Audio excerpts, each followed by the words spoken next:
بسم اللہ الرحمن الرحیم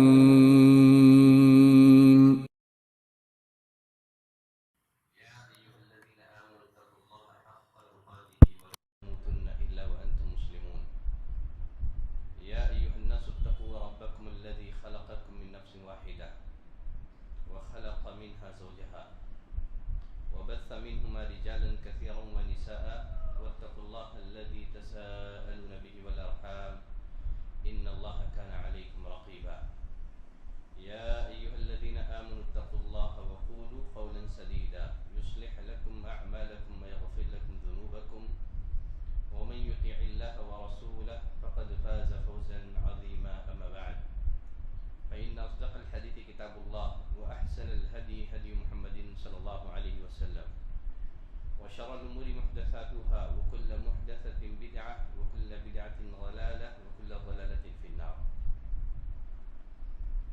ہر قسم کی تعریف، بزرگی، بڑائی اللہ وحدہ لا شریک کے لیے لائق اور زیبا ہے، جو اس ساری کائنات کا خالق، مالک، رازق اور ہماری ہر قسم کی عبادتوں کا تنہا مستحق ہے. لاکھوں درود و سلام ہوں اس دنیا میں بھیجے گئے فردن سارے ہی انبیاء اکرام پر، خصوصیت کے ساتھ ہمارے اور آپ کے آخری نبی امام المرسلین رحمۃ للعالمین جناب محمد صلی اللہ علیہ وسلم پر. برادران اسلام، عزیز دوستوں، خواتین اسلام، آج کے خطبہ جمعہ میں خلیفہ ثالث عثمان رضی اللہ تعالیٰ عنہ کی سیرت، ان کے فضائل اور ان کے مناقب بیان کیے جائیں گے. آپ کا نام عثمان بن عفان بن ابو العاص بن امیہ ہے. زمان جاہلیت میں والد وفات پا گئے. والد نے زمانہ اسلام کو نہیں پایا، لیکن والدہ نے عروہ بنت قریظ نے دور اسلام کو پایا اور یہ مشرف بالاسلام بھی ہوئی. عثمان رضی اللہ تعالیٰ عنہ کی نانی ام الحکیم البیضاء، یہ نبی کریم صلی اللہ علیہ وسلم کی سگی پھوپھی تھی. والد عبداللہ کی سگی بہن. اس طرح عثمان رضی اللہ تعالیٰ عنہ نبی کریم صلی اللہ علیہ وسلم کے پھوپھی ذات بہن کے لڑکے تھے. زمانِ جاہلیت میں عثمان رضی اللہ تعالیٰ عنہ کا سرنیم ابو عمرو تھا، لیکن جب عثمان رضی اللہ تعالیٰ عنہ کی زوجیت میں رقیہ بنت رسول اللہ صلی اللہ علیہ وسلم آئی، اللہ نے عثمان رضی اللہ تعالیٰ عنہ کو رقیہ رضی اللہ عنہ کے بطن سے بیٹا عطا کیا جس کا نام عبداللہ تھا. تو اس کے بعد انہوں نے اپنی کنیت، اپنا سرنیم ابو عبداللہ اختیار کر لیا. اس کے بعد مسلمانوں میں یہ ابو عبداللہ سے ہی مشہور ہوئے. آپ کا لقب، آپ کا ٹائٹل ذوالنورین تھا، دو نور والے. عثمان رضی اللہ تعالیٰ عنہ کو یہ ٹائٹل کیوں دیا گیا، اس بارے میں اہل علم کے دو توجیحات ہیں. ایک قول یہ ہے عثمان رضی اللہ تعالیٰ عنہ کو ذوالنورین اس لیے کہا جاتا ہے، ان کی زوجیت میں نبی کی دو بیٹیاں آئی تھیں. عثمان رضی اللہ تعالیٰ عنہ نے یکے بعد دیگرے نبی کریم صلی اللہ علیہ وسلم کی دو بیٹیوں سے نکاح کیا تھا. پہلے رقیہ سے رضی اللہ عنہا، جب یہ وفات پا گئیں تو ام کلثوم سے. حسین الجعفی رحمۃ اللہ علیہ فرماتے ہیں، جب سے اللہ تعالیٰ نے آدم علیہ السلام کو پیدا کیا ہے، اس وقت سے لے کر کے قیامت تک عثمان رضی اللہ تعالیٰ عنہ کے علاوہ کوئی ایسا شخص نہیں ہے جن کی زوجیت میں نبی کی دو بیٹیاں آئیں. تو پوری تاریخ انسانی میں عثمان رضی اللہ تعالیٰ عنہ وہ تنہا پرسنالٹی ہیں، وہ تنہا شخصیت ہیں جن کی زوجیت میں نبی کی دو بیٹیاں آئی تھیں. اسی بنا پر ان کو ذو النورین کہا جاتا ہے۔ اس بارے میں ایک دوسرا قول یہ ہے، عثمان رضی اللہ تعالیٰ عنہ ہر رات قیام اللیل کا اہتمام کرتے تھے، اور قیام اللیل میں بکثرت قرآن کی تلاوت کیا کرتے تھے، کیونکہ قیام اللیل نور ہے، قرآن مجید نور ہے، اس بنا پر آپ کو ذو النورین کہا جاتا ہے، دو نور والے، یعنی قیام اللیل کا اہتمام کرنے والے اور بکثرت قرآن کی تلاوت کرنے والے۔ عثمان رضی اللہ تعالیٰ عنہ کی ولادت عام الفیل کے 5 سال بعد ہوئی۔ ہاتھی والا جو واقعہ ہے، ابرہہ کا جو واقعہ ہے، عام الفیل کے 5 سال بعد آپ کی ولادت ہوئی، آپ پیدا ہوئے۔ اس طرح عثمان رضی اللہ تعالیٰ عنہ نبی کریم صلی اللہ علیہ وسلم سے 5 سال چھوٹے ہوئے۔ عثمان رضی اللہ تعالیٰ عنہ سے ان کی قوم بے انتہا محبت کرتی تھی، آپ کو اپنی قوم میں ایک خاص مقام حاصل تھا۔ تاریخ نگاروں نے ایک بڑی دلچسپ بات ذکر کی ہے عثمان رضی اللہ تعالیٰ عنہ کی سیرت میں۔ عرب کی عورتیں اپنے بچوں کو لوریاں دیتے ہوئے کہا کرتی تھی، رحمان کی قسم میں تم سے اسی طرح محبت کرتی ہوں جس طرح قریش عثمان سے محبت کرتے۔ تو معلوم ہوا کہ زمانے جاہلیت میں لوگ عثمان رضی اللہ تعالیٰ عنہ سے بے انتہا محبت کرتے تھے، قریش کے لوگ آپ سے بے انتہا پیار کیا کرتے تھے۔ مکے میں جب اسلام کا سورج طلوع ہوا، آفتاب رسالت طلوع ہوا، نبی کریم صلی اللہ علیہ وسلم نے ابو بکر رضی اللہ تعالیٰ عنہ کو اسلام کی دعوت دی، انہوں نے اسلام کی دعوت کو قبول کر لیا۔ ابو بکر رضی اللہ تعالیٰ عنہ کی دعوتی سرگرمیوں سے جن لوگوں نے اسلام قبول کیا ان میں ایک نام عثمان رضی اللہ تعالیٰ عنہ کا بھی ہے۔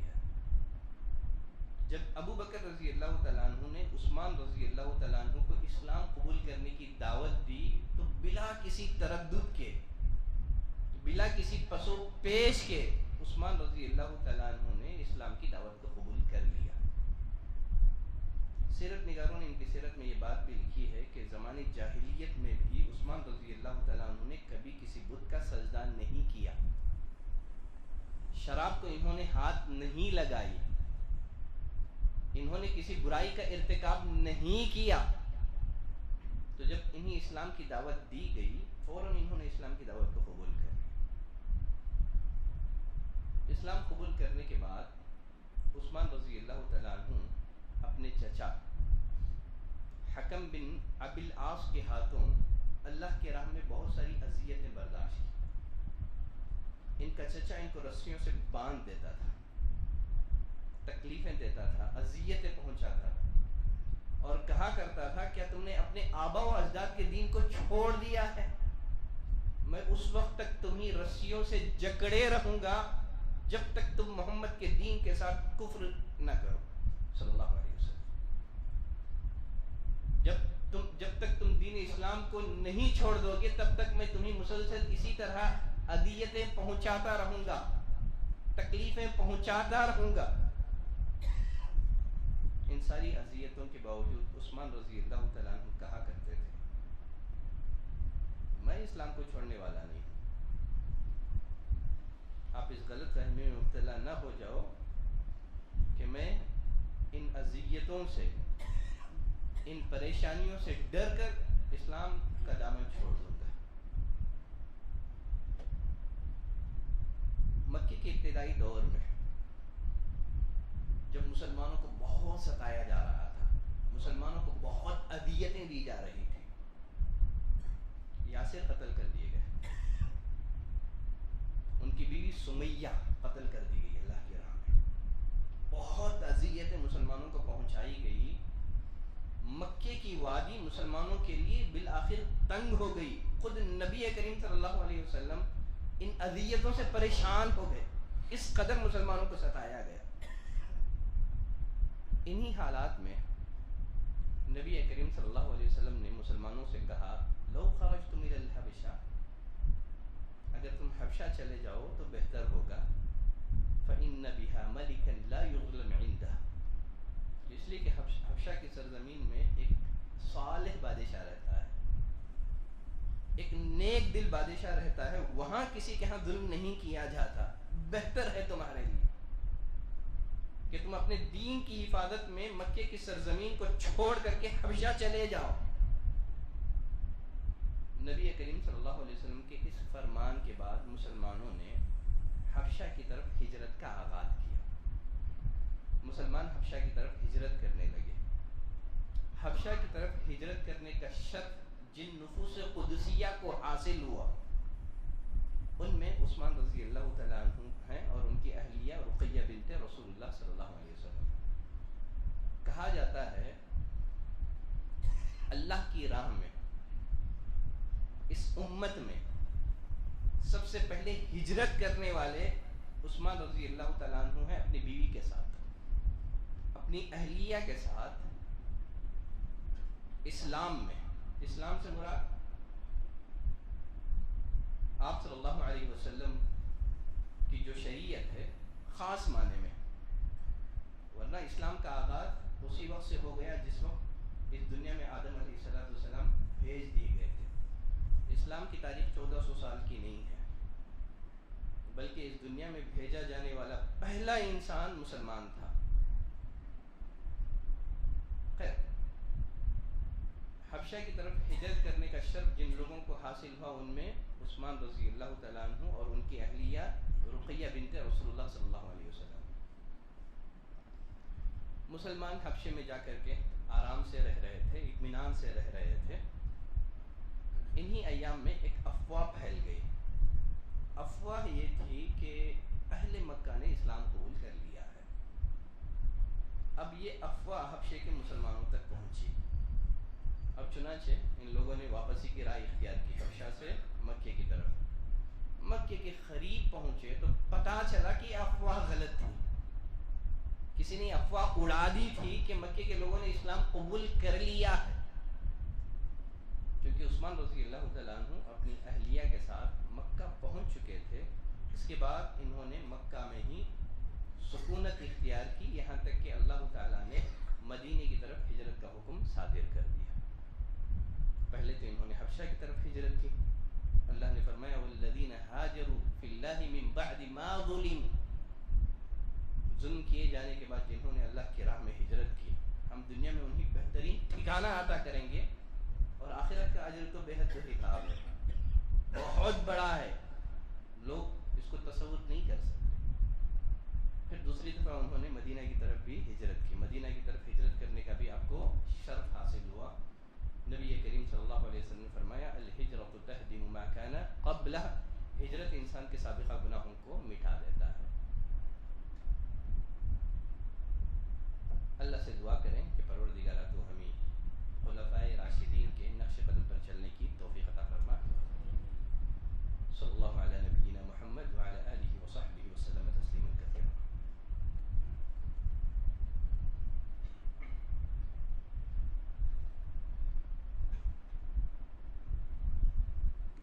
إن الحمد لله نحمده ونستعينه ونستغفره ونعوذ بالله من شرور أنفسنا ومن سيئات أعمالنا، من يهده الله فلا مضل له ومن يضلله فلا هادي له، وأشهد أن لا إله إلا الله وأشهد أن محمدا عبده ورسوله۔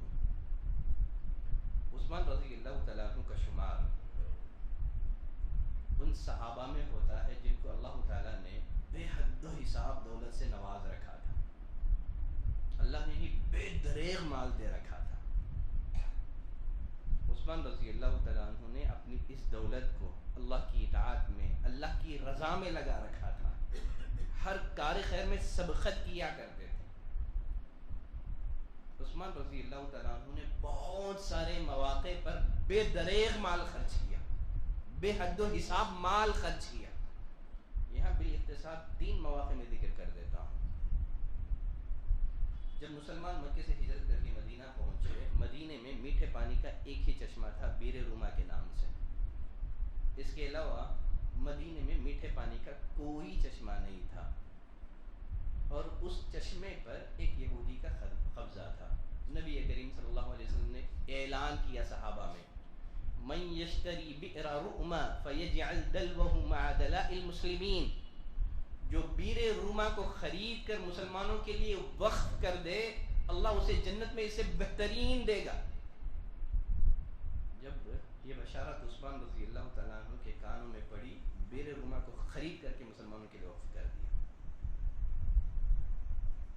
نبی کریم صلی اللہ علیہ وسلم مکے سے ہجرت کر کے مدینہ پہنچے تو مدینہ میں سب سے پہلے آپ نے مسجد نبوی کی بنیاد رکھی۔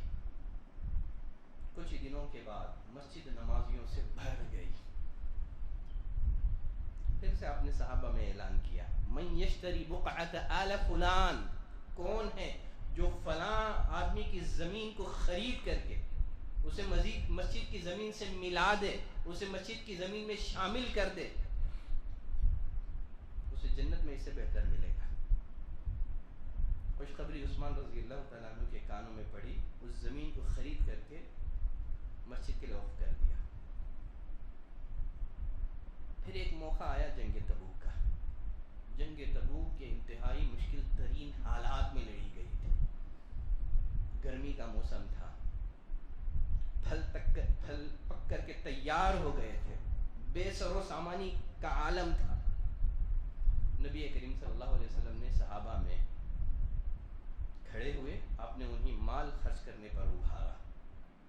عثمان رضی اللہ تعالیٰ عنہ نے جنگ تبوک کے موقع پر پالان اور کجاوے سمیت 300 اونٹ دینے کا وعدہ کیا، سامانوں سے لدے ہوئے 300 اونٹ دینے کا وعدہ کیا۔ آپ بے حد خوش ہو گئے، کہا کہ ما علی عثمان، آج کے بعد عثمان اگر کچھ نہ بھی کرے تب بھی نقصان نہیں ہوگا۔ پھر اس کے بعد عثمان رضی اللہ تعالیٰ عنہ ایک کپڑے میں لپیٹ کر کے 1000 دینار لائے، 1000 سونے کے سکے لائے، لا کر کے نبی کے آغوش میں بکھیر دیا۔ آپ بے انتہا خوش ہو گئے۔ آپ سونے کے ان سکوں کو پلٹ کے دیکھ رہے تھے اور فرما رہے تھے، ما ضر عثمان ما عمل بعد اليوم، آج کے بعد عثمان کو کوئی بھی عمل نقصان نہیں پہنچائے گا۔ اگر کچھ نہ بھی کرے، آج کے بعد عثمان کو کسی طرح کا کوئی نقصان نہیں ہوگا۔ ان کا جنت میں جانا طے ہے، ان کا جنت میں جانا یقینی ہے۔ تو اللہ نے دولت دی تھی، لیکن انہوں نے اپنی دولت کو اللہ کی راہ میں وقف کر دیا تھا۔ اللہ کی اطاعت میں، اللہ کی رضا میں انہوں نے اپنی دولت کو لگا دیا تھا۔ عثمان رضی اللہ تعالیٰ عنہ کی سیرت کے حوالے سے مزید کچھ باتیں آنے والے خطبہ جمعہ میں آپ کی خدمت میں رکھی جائیں گی۔ ان اللہ وملائکتہ یصلون علی النبی یا ایھا الذین آمنوا صلوا علیہ وسلموا تسلیما اللهم صل علی محمد وعلى آل محمد كما صليت على ابراہیم وعلى آل ابراہیم انك حمید مجید اللهم بارک علی محمد وعلى آل محمد كما بارکت علی ابراہیم وعلى آل ابراہیم انك حمید مجید عباد اللہ رحمنی ورحمکم اللہ ان اللہ یأمرکم بالعدل والإحسان وإیتاء